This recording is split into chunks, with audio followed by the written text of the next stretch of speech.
본문서 말씀을 통하여서 오실 그이가 당신이니까 라는 제목을 가지고 말씀을 함께 나누도록 하겠습니다. 하나님 아버지와 우리 구주 예수 그리스도부터 오는 은혜와 평강이 여러분들과 함께 하시길 바랍니다. 오늘 본문 내용을 보면 세례 요한이 예수님이 그리스도가 맞는지 의심을 했다라는 그런 내용이 있습니다. 이 내용이 오늘 우리에게 굉장히 뜻밖이고 이해할 수 없는 그러한 내용입니다. 세례 요한은 예수님이 어떤 분인가를 알고 증거했던 사람입니다. 마태복음 3장에 보면 요한은 회개하라 천국이 왔다고 외쳤습니다. 예수님이 오신 것을 천국이 임한 것으로 증거를 했던 사람입니다. 그리고 세례 요한은 나는 물로 세례를 베푸는 일밖에 하지 못하지만 내 뒤에 오시는 예수는 성령과 불로 세례를 베풀 것이고 자신은 예수님의 신발을 들기도 감당하지 못할 정도로 높고 존귀한 분이 예수님이심을 증거를 했습니다. 또 예수님은 알곡은 모아 곳간에 드리고 쭉정이는 심판하시는 분으로 증거를 했습니다. 그런 요한이 예수님이 그리스도가 아닐 수가 있다라는 그런 의문을 갖고 의심을 했다라는 것은 굉장히 뜻밖의 일이라고 우리가 할 수가 있습니다. 세례 요한이 예수님을 증거는 했지만 예수님에 대해서 다 알고 있는 것도 아니었고 잘못 알고 있었던 것도 있었습니다. 주님의 길을 준비한 세례 요한조차도 예수님에 대해서 잘 알지 못했고 또 잘못된 생각 때문에 예수님을 의심까지 할 정도였다면 오늘 우리 역시도 예수님에 대해서 얼마든지 의문을 가질 수가 있는 것입니다. 그렇기 때문에 예수님에 대해서 의문을 가지는 것을 잘못된 것으로, 믿음 없는 것으로 그렇게 말을 할 수가 없는 것이죠.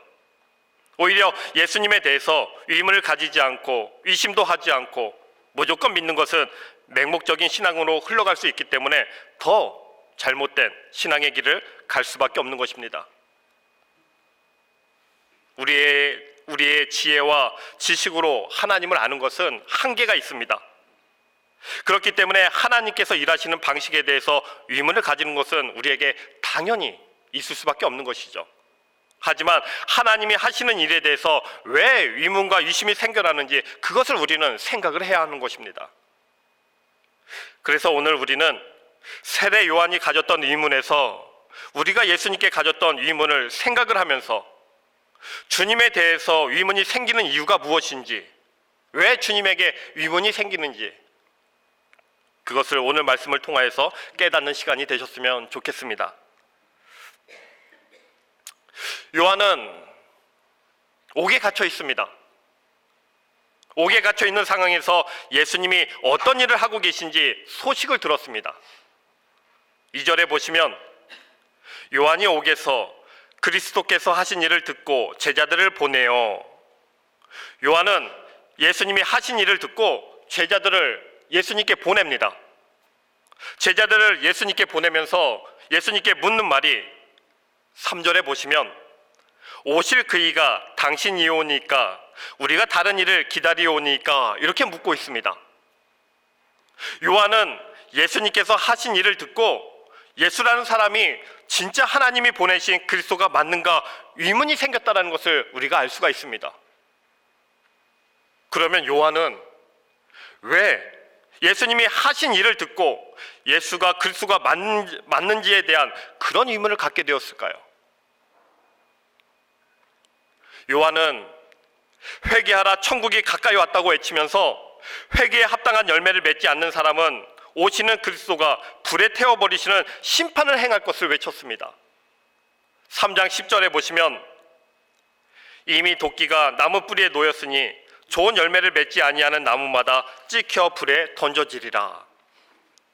요한은 그리스도가 오셨으니까 요한이 말한 심판이 바로 이루어질 것으로 여긴 것 같습니다. 그러니까 요한이 생각하는 예수님은 좋은 열매를 맺지 아니하는 바리새인이나 사두개인 같은 사람들과 자신의 죄악됨을 모르고 회개하지 않는 사람들을 예수님께서 불에 던짐을 받는 그런 심판을 행하실 것으로 요한은 알고 있었다라는 것입니다. 그런데 예수님은 심판과는 전혀 상관이 없는 병든 자와 함께 하시면서 그들을 고쳐주시는 일을 하고 계십니다. 그리고 예수님을 증거한 요한이 옥에 갇혀서 죽을 수도 있는 상황인데도 요한을 구해주시는 일에 대해서는 예수님은 전혀 관심도 갖고 계시지를 않습니다. 그래서 요한은 자신이 그리스도로 알고 있던 예수님이 자신이 기대한 것과는 전혀 다른 일을 하고 계시니까 예수가 자신이 증거했던 그리스도가 맞는지 혼란스러웠던 것이죠.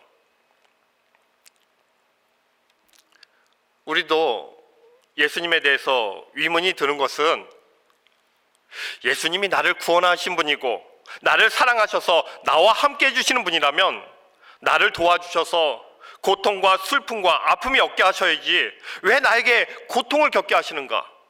왜 나를 도와주시지 않는가? 이런 의문들이 여러분들에게 있으셨을 것이고 지금도 있으신 분이 아마 계실 것입니다. 왜 나를 도와주시지 않는가? 오늘날 기독교인들은 하나님이 사용하시는 도구로 나를 부르셨기 때문에 나를 죽는 곳으로 밀어 넣으시면서까지 주님의 일을 위해서 나를 사용하신다라는 생각은 전혀 하지를 않고 있습니다. 그런데 우리는 하나님의 도구로 부름받은 자들이기 때문에 하나님의 뜻대로 뜻을 위해서 우리를 사용하고 계십니다. 예수님도 하나님의 뜻을 위해서 십자가의 죽음의 길을 가신 분입니다. 우리 역시도 하나님의 뜻을 위해서 죽는 길을 가게 하실 수도 있고 고통 속으로 밀어 넣으시면서까지 우리를 사용하시는 분이 바로 예수님이십니다. 그런데 우리들은 그렇게까지 나를 사용하실 것이라고는 전혀 생각을 하지 않고 있습니다. 성경이 예수님에 대해서 어떻게 증거하고 있든 목사가 예수님에 대해서 전하고 증거해도 여러분들은 여러분이 생각하는 예수, 여러분들이 원하는 예수를 포기하지 않고 고집하고 있을 뿐이죠. 그렇기 때문에 내 생각대로 안 되어지면 주님에 대해서 의문이 들 수밖에 없는 것입니다. 예수님이 함께 하신다고 말씀하셨고 도와주신다고 하셨는데 왜 나는 주님께 열심히 기도하고 있는데 내 문제를 해결해 주시지 않는가? 왜 어려운 상황에 처해 있는가? 예수님은 나를 사랑하시지 않는가? 이런 의문이 계속해서 들 수밖에 없는 것이죠. 세례 요한도 자신이 알고 있는 예수님이 아니었기 때문에 예수가 그리스도가 아닌가 이런 의문이 들었던 것입니다. 마태복음 4장 12절과 14절을 보시면 예수께서 요한이 잡혔음을 들으시고 갈릴리로 물러가셨다가 나사렛을 떠나 스불론과 납달리 지경 해변에 있는 가버나움에 가서 사시니 이는 선지자 이사야를 통하여서 하신 말씀을 이루려 하심이라. 그렇게 목소리를 높여서 예수님을 그리스도라고 증거한 요한이 옥에 갇혀서 목숨이 위험한 그런 상황에 처해 있음에도 불구하고 예수님은 구약에 예언된 말씀을 이루기 위해서만 일하고 계십니다. 그러니까 예수님은 요한이 옥에 갇히고 죽을 수도 있는 상황에 대해서는 전혀 관심도 갖지 않고 있었고 오직 말씀을 이루기 위해서 오신 분이 예수님이심을 성경은 증거하고 있습니다. 내가 죽든 말든 관심도 없으시고 말씀을 이루기 위해서 일하시는 예수님이 여러분들이 믿고 있고 알고 있는 예수님이 맞으십니까? 오직 말씀을 이루기 위해서 일하시는 예수님, 여러분들이 원하시는 그런 예수님이 아니시죠. 이런 예수님을 여러분들이 원하시지 않는다면 여러분들은 성경에서 증거하고 있는 예수님을 믿고 있는 것이 아니라는 사실을 여러분들은 아셔야 합니다. 마태복음 4장 15절에 보시면 스불론 땅과 납달리 땅과 요단강 저편 해변길과 이방인의 갈릴리며 흑암에 앉은 백성이 큰 빛을 보았고 사망의 땅과 그늘에 앉은 자들에게 빛이 빛이었도다 하였느니라. 예수님은 이 말씀대로 흑암과 사망에 갇힌 자들의 빛으로 오신 분입니다. 그래서 빛으로 오신 일을 하고 계신 것이 바로 주님의 일이었습니다. 맹인을 고치고 못 걷는 자를 걷게 하시고 나병 환자를 고치신 일들이 바로 흑암과 사망의 땅과 그늘에 앉은 자들에게 빛이 되어 주시는 것이 바로 주님의 일이었습니다. 그런데 우리들은 예수님이 우리들에게 이런 빛이 되어주기를 원하지를 않고 있습니다. 요한이 옥에 갇힌 자신을 구해줄 것으로 여겼던 것처럼 내가 어려운 상황에 처해 있을 때, 힘든 일이 있고 삶의 문제가 닥쳤을 때 나의 모든 문제를 해결해 주시고 세상에서 잘 되도록 도와주는, 나의 삶에, 내 인생에 빛을 비춰주시는 그런 예수를 우리는 원하고 있는 것이죠. 요한이 예수님을 그렇게 생각을 했습니다. 회개하지 않고 열매를 맺지 않는 자들은 하늘에서 불을 내려 심판해 버리시고, 회개하며 메시아를 기다리고 있던 자신들에게는 천국을 이루어 주실 분이 바로 예수님인 줄 알고 있었는데, 예수님이 하시는 일이 맹인, 못 걷는 자, 나병 환자들, 어찌 보면 회개에 합당한 열매를 맺지 않는 그런 죄악된 자들을 가까이 하시고 그들을 치료해 주시고 그들을 돕고 있는 일을 하고 계시는 것을 보니까 어떻게 저런 분이 그리스도인가, 그런 의문이 일어날 수밖에 없었던 것이죠. 여러분은 예수님을 무엇을 위해서 오신 분으로 생각하고 계십니까? 우리 죄를 위해서 십자가에서 죽으셨다는 것, 그것은 다 알고 계실 것입니다. 그리고 많은 기독교인들이 생각하고 있는 예수는 우리를 죄에서 구원해 주셔서 하나님의 백성으로 삼아 주셨으니까 이제는 우리가 힘들고 어려울 때 도와주시고 기도하면 모든 문제를 해결해 주시고 복을 주셔서 우리의 모든 삶이 형통하도록 해주시는 분으로 예수님을 그렇게 바라보고 계시지 않습니까? 모든 기독교인들이 주님에 대해서 그런 생각을 갖고 있습니다. 나를 도와주시는 예수님, 우리의 죄를 위해서 십자가에서 죽으시고 우리를 죄에서 구원해 주실 만큼 사랑해 주고 계시니까 이 땅에서 살아가는 동안 우리 인생의 모든 일들을 도와주시는 분이 바로 예수님이다. 예수님을 그렇게 바라보고 있습니다. 그런데 여러분, 생각해 보시기 바랍니다. 예수님이 십자가에서 죽으신 것으로 우리를 구원해 주신 일은 다 끝난 것이고, 우리가 이 땅을 살아가는 것을 도와주신 것 외에는 예수님이 하실 일이 없으실까요? 만약에 우리가 우리 힘으로 십자가에서 죽으신 그 주님을 믿으면서 죄의 길이 아니라 믿음의 길을 갈 수 있다면 예수님은 우리 구원을 위해서 더 이상 하실 일이 없을 것입니다. 그런데 우리들이 과연 예수님의 도움 없이도 믿음의 길을 갈 수 있느냐라는 것입니다. 교회 오랫동안 열심히 다니면 믿음이 좋아져서 천국에 갈 수가 있습니까? 여러분들은 온전히 주님만 바라보면서 하나님이 원하시는 그 믿음의 길을 가고 계십니까? 목사인 저도 갈 수가 없는 길입니다. 목회를 수십 년 해도, 아니 수백 년을 해도 자신의 힘으로는 절대로 바른 신앙의 길을 갈 수가 없습니다. 목사든 누구든 사람은 항상 자신의 욕심에 붙들려서 살아가고 있기 때문에 죄에서 벗어나지 못하는 것이 바로 인간입니다. 저도 제 자신을 보면 얼마나 악한지요. 이 자리에 서 있는 것이 부끄러울 정도입니다. 그렇기 때문에 예수님의 도움이 없이는, 성령의 도우심이 없이는 우리는 우리 스스로 믿음의 길을 갈 수가 있는 그런 존재들이 되지를 못합니다.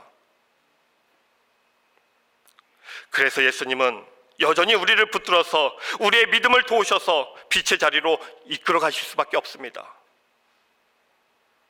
우리가 죽는 순간까지 우리를 생명의 길로 인도하시는 그 주님의 일이 계속되어지지 않으면 우리는 믿음의 길을 갈 수가 없는 사람들입니다. 그래서 지금 이 순간도 여러분들을 말씀을 듣는 이 자리로 인도하셔서 또한 성찬을 통하여서 주님을 알아가게 하심으로 인해서 생명으로 인도하고 계신 분이 바로 주님이십니다. 그렇기 때문에 예수님을 우리를 구원하실 정도로 사랑하시기 때문에 내가 살아가는 일들을 다 도와주시고 모든 문제를 해결해 주시는 분으로 그렇게 바라보지 마시기 바랍니다. 예수님은 우리에게 어떤 상황이 생기던 간에 혹여나 죽음의 상황에서도 예수님을 끝까지 바라보면서 믿음의 길을 가게 하는 것이 예수님에게는 가장 중요한 일입니다. 그 일을 위해서 성령을 보내셨고, 그 일을 위해서 예수님은 지금 이 순간도 하나님의 우편에서 우리를 위해서 중보 기도를 하고 계신 분입니다. 예수님은 우리의 생명으로 오신 분입니다. 그렇기 때문에 예수님이 우리에게 가장 중요하게 여기시는 것이 바로 생명의 문제입니다. 그런데 우리가 이 땅에서 살아가는 내 삶에 내가 원하는 것에 관심을 두고 예수님을 찾고 있다면 주님과 관심이 달라질 수밖에 없는 것이죠. 주님과 서로 바라보는 것이 다르기 때문에 의문이 생기고 예수님을 의심할 수밖에 없는 것입니다.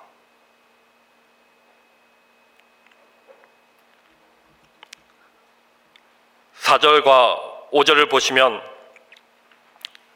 예수께서 대답하여 이르시되 너희가 가서 듣고 보는 것을 요한에게 알리되 맹인이 보며 못 걷는 사람이 걸으며 나병 환자가 깨끗함을 받으며 못 듣는 자가 들으며 죽은 자가 살아나며 가난한 자에게 복음이 전파된다 하라. 요한이 제자들을 시켜서 당신이 오신다고 한 그분이 맞습니까? 이렇게 묻고 있다면 예수님은 내가 그리스도가 맞다 그렇게 답을 하시면 되는데, 예수님은 주님이 하신 일을 그대로 전하라고 하십니다. 이미 요한은 제자들을 통하여서 예수님이 어떤 일을 하셨는지 듣고 알고 있습니다. 그런데 이미 알고 있는 그 일을 전하라고 하십니다. 즉 예수님이 하신 일이 바로 그리스도라는 증거라는 말씀입니다. 요한을 옥에서 구출해 주시고 회개에 합당한 열매를 맺지 않는 자들을 바로 심판하는 것이 그리스도라는 증거가 아니라 병든 자가 고침을 받고 죽는 자가 살아나는 그 일이 예수님이 그리스도라는 증거라는 말씀입니다. 이사야 35장 5절을 보시면 그때 맹인의 눈이 밝을 것이며 못 듣는 사람의 귀가 열릴 것이며 말 못하는 자의 혀는 노래하리니 이는 강야에서 물이 솟겠고 사막에서 시내가 흐를 것임이라. 그리스도가 오시면 일어난 일에 대해서 이사야 선지자가 예언한 내용입니다. 그리스도가 오시게 되면 맹인이 눈을 뜨고 귀머거리가 듣고 말 못하는 자가 말하며 죽은 자가 살아나는 일이 증거된다라는 예언의 말씀입니다. 따라서 예수님의 말씀은 구약에 수없이 예언된 그 일들이 예수님에게서 일어나고 있다는 말씀입니다. 그렇기 때문에 예수님이 하시는 일을 보고 예수가 누구인지 알라는 말씀이죠. 그래서 예수님이 어떤 분인가 그 사실은 우리가 말씀을 가지고 확인해야 하는 것이지, 우리의 생각, 우리의 지식을 가지고 예수님을 확인하려고 하면 그것은 성경에서 증거하고 있는 그런 예수가 아닌 것입니다. 유대인들이 예수님을 그리스도로 알아보지 못하고 배척한 이유가 바로 여기에 있습니다. 예수님이 하신 일을 구약의 선지자 말씀을 통해서 확인하지 않고 전에 내려오는 구전을 가지고 예수님을 바라보았기 때문이죠. 유대인들은 메시아가 오면 다윗 왕의 시대처럼 온 세상을 다스리는 강한 나라로 세워주셔서 잘 살게 될 것이다. 하나님을 믿지 않는 자들은 심판해버리고 하나님을 믿는 자신들은 잘 살게 해주는 그런 메시아를 기다렸습니다. 그것이 유대인들이 전해져서 내려오는 메시아였죠. 그런데 전해 내려오는 구정과 예수님이 하시는 일이 맞지가 않으니까 예수님을 배척을 합니다. 예수님의 말씀이 있음에도 불구하고, 그 예언의 말씀이 있음에도 불구하고 구약의 말씀은 전혀 생각하지를 않고 자신들이 들어왔고 알고 있는 지식으로 예수님을 판단했기 때문에 저 예수는 그리스도가 아니다, 그렇게 예수님을 배척한 것입니다. 그것이 바로 유대인들이었고 세례 요한이었고 오늘날 우리들의 모습입니다. 여러분들이 알고 있는 예수님 어떤 분이십니까? 여러분들도 사람의 입을 통해서 듣고 알게 된 지식으로 예수를 그리스도로 바라보고 있는 것은 아닙니까? 그래서 나에게 어려운 일이 닥치면 그러한 문제를 해결해주고 나에게 복을 주고 잘 살게 해주는 그런 예수를 원하고 있는 것은 아닙니까? 그러한 예수를 마음에 품고 살아가면 평생 예수에 대한 의문이 가득 생겨날 수밖에 없습니다. 일이 안 될 때마다 주님이 나와 함께 하시는 것이 맞는가? 나를 사랑하고 계시는 것이 맞는가? 의심을 하면서 살아갈 수밖에 없는 것이죠. 여러분들이 듣고 알고 있는 그 예수 다 버려버리시기 바랍니다. 저와 여러분들에게 중요한 것은 말씀에서 증거하고 있는 예수 그리스도를 내가 그리스도로 믿고 있느냐, 이 사실이 우리에게 정말 중요합니다. 유대인들은 바로 그 일에 실패했습니다. 그래서 끝까지 말씀이 증거한 그리스도가 아니라 자기들이 알고 있는 그리스도를 고집함으로 인해서 예수님을 십자가에 못 박아버렸습니다. 처음부터 잘못된 메시아관에 갇혀 있었던 것이 유대인들이었고 요한도 예외가 아니었습니다. 그리고 우리도 예외가 아니라는 사실을 여러분들이 인정하셔야 합니다. 내 욕심과 욕망을 가지고 살아가는 그 길에는 생명으로 오신 예수 그리스도는 없습니다. 단지 내가 기대한, 나를 지켜주고 도와주고 복주는 그런 예수만 있을 뿐이죠. 그것은 예수가 아니라 우상입니다. 그런데 사람들은 그 자기 우상을 포기하지를 못합니다. 그래서 욕심을 포기하지 않는 사람들에게 그리스도로 오신 예수님의 말씀은 항상 걸림돌이 되어질 수밖에 없는 것이죠. 생명을 위해서 오신 예수에 대해서 그리스도가 맞는지 의심이 들 수밖에 없는 것입니다. 여러분들이 예수님에게 보셔야 하는 것은 생명의 사건을 보셔야 합니다. 분명히 예수님은 우리의 생명을 위해서 오신 분입니다. 십자가에서 죽으시고 부활하신 그 사건에서 죽음에 처한 우리에게 생명을 주시기 위해서 오신 그 주님을 볼 수 있어야 합니다. 그것이 성경이 증거하고 있는 참된 그리스도입니다. 그런데 사실 생명은 우리가 원했던 것이 아닙니다. 원하지도 않고 있죠. 우리가 원하는 것은 내 인생의 풍요로움과 형통입니다. 그런데 예수님은 우리가 무엇을 원하든 상관하지 않으시고 관심을 두지 않으시고 우리에게 생명을 주시기 위해서 지금 우리와 함께 하시고 우리를 위해서 일하고 계십니다. 인간이 잘 먹고 잘 산다고 해서 천국에 들어가는 것 아니잖아요. 또한 가난하게 살아간다고 해서 죄가 없어지는 것도 아닙니다. 사람이 천국에 들어가는 거룩한 존재로 뒤바뀌는 것은 주님의 십자가 그 보혈로만 가능합니다. 주님의 피의 용서만이 우리를 천국에 들어가게 하는 거룩한 자로 만드는 능력이 되어집니다. 그러니 예수님에 대한 다른 생각은 다 내려놓으시고 흑암에 갇히고 사망의 그늘에 앉아 살아가는 우리에게 빛으로 오셔서 우리를 어둠에서 건져내셔서 천국에 들어가게 하시기 위해서 거룩한 자로 만들어 가시는 그 주님만 바라보고 의지하시기 바랍니다. 그렇게 생명이 되시는 주님께 마음을 주게 되면 주님에 대한 의문은 자연히 다 해소될 수밖에 없습니다. 6절에 보시면 누구든지 나로 말미암아 실족하지 아니하는 자는 복이 있도다. 실족한다라는 것은 예수님이 하시는 일이 내가 기대한 것과 다르기 때문에 주님에 대해서 그리스도가 맞는지 의심하게 되는 것이 이 구절에서 말하고 있는 실족의 의미입니다. 따라서 실족하지 아니한다라는 말은 주가 누구인지를 알았다라는 의미입니다. 즉 예수님이 누구신가를 알았기 때문에 힘들고 어려운 상황 속에서도 주님에 대한 의심이 생기지 않는 사람이 복이 있다라는 말씀이죠. 우리들은 주님의 용서로 죄에서 해방된 자들이며 천국에 속한 거룩한 사람이 되었습니다. 우리가 천국에 속한 사람이 되었다는 것은 세상의 그 무엇으로 절대로 안 되는 일입니다. 오직 예수 그리스도의 용서만으로 가능한 일이 바로 하나님 나라에 속한 백성입니다. 그 사실을 여러분들은 잊지 마시기 바랍니다. 그 주님으로 인해서 우리가 천국에 속한 사람이 되었다면 그것이야말로 최고의 선물, 최고의 복을 누리고 있는 자인 것입니다. 이 복을 아는 자에게는 십자가의 피로써 나의 모든 죄를 용서하지 그 예수 말고 다른 예수는 존재할 수가 없는 것입니다. 예수를 아는 자는 고통 속에 있다고 할지라도 예수님을 의심하지를 않습니다. 생명이 되신 그 주님만 붙들고 의지하며 나아갈 뿐입니다. 그 사람이, 그 믿음으로 살아가는 사람이 바로 복 있는 사람입니다. 저와 여러분들은 흑암과 사망의 그늘에 앉아있던 그러한 자들이었습니다. 그런 우리가 빛으로 오신 예수님을 알게 되고 그 예수님을 믿는 믿음으로 살아가게 되어진 것, 이것으로 나는 정말 복 있는 자라는 사실을 여러분들은 알 수 있어야 합니다. 아니, 알고 계셔야 합니다.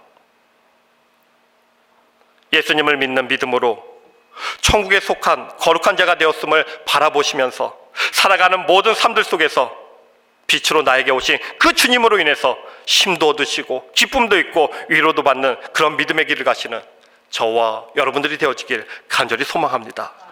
모든 지각에 뛰어난 평강의 하나님이 예수 그리스도 안에서 우리의 마음과 생각을 지켜주실 것입니다. 아멘.